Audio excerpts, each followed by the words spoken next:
Nairobi koro ng'anyo kagigolo ywak e wi okang' mar gedo mar luoko geche e lowo manowe ni lose apaya. Makara luoko geche no en achiel kuom kuonde manogere lowo mar apaya, kendo koro gidwaro mondo sirikal mochung' ne kaunti mondo mi odonji e wachno ochung gedo madhi nyime mag ute mopogore opogore e lowo no mosegeng'o kendo chungo dongruok e alworano.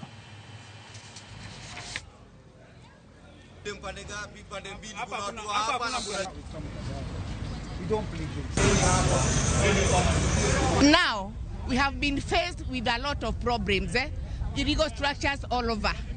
Now our houses, our houses are going down. Our environment is not conducive for us.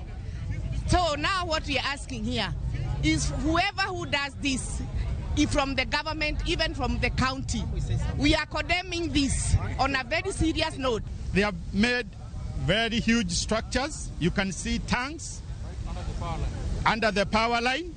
You can see big structures, and this is illegal. They have not consulted anybody. There is no approval which has been given. Hii place iko na approvals, ni zile ziko City Hall, kuna drawings zilikuwa amended.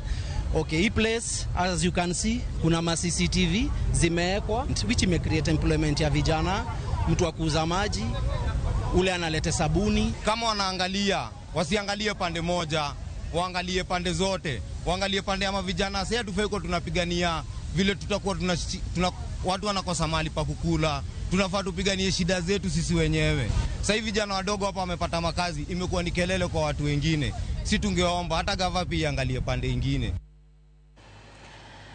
Jogo makeno tiyo gande alora e county ma Mombasa no wuok tung' mosuo gi tend county no kaluwore gi okang' mane gikawo mar ng'ado moko kuom yiende mantiere kar budho